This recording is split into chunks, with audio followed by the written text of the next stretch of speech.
Our homes are filled with all sorts of gadgets that need to be charged frequently. It's time to give our valuable outlet space a reboot. Don't worry about calling an electrician for this project. Mike is back to teach us how to install new USB outlets all by ourselves.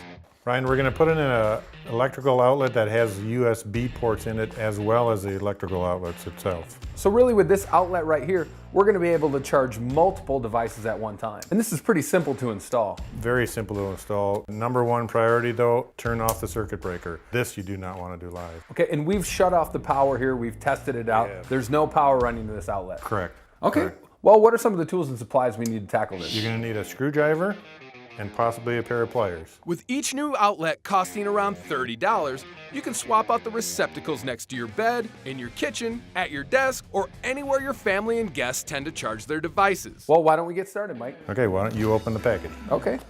You always give me the hard work. After double checking that the electricity to the outlet is shut off, unscrew the wall plate and the electrical outlet. Be sure to take note on how your socket is connected, either by snapping a picture with your phone or drawing a diagram. Took the outlet cover off. I took the two neutral wires off. This is a GFCI outlet. We're changing it to a non-GFCI outlet.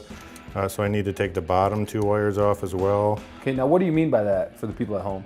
Well, the GFCI outlet is a circuit breaker within itself, in addition to the circuit breaker in your electrical panel. It's a safety measure. Typically, something like this would go close to the sink in your bathroom. Okay. There's one of these in case you drop the hairdryer or the curling iron. This shuts off even faster than the circuit breaker. Over here in this part of the kitchen, we don't really need it.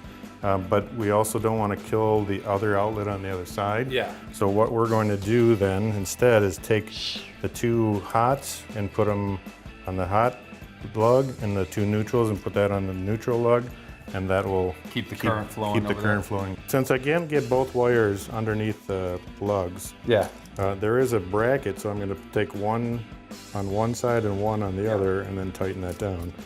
The other option would be to splice these together and take a third wire short pigtail off of that. That's more work, right? That's more work. You're like 2 steps away from the couch, I think. The hot should go on the brass screw. The white wire, typically the neutral, will go on the silver screw. Now we're all attached here. Okay. We're going to shove it back into the hole, make sure the wires are bent, not pinched. So really the last step is just putting the old outlet cover back on. Correct. And now you're good to go. All right, Mike, the power's back on. So why don't we plug in and see if this thing actually works. Okay, got my phone. Got my purple USB cable. And it is charging. Nice. Okay, Mike, my phone's charging. Like we said, this was a real easy project. Only took about 15 minutes and it cost less than $30. And it saved me a ton of cash because I didn't have to call an electrician to put that in. I think you're a pretty good student, Ryan. Pretty good. I'm trying. You're learning. Thanks, Mike. You're welcome.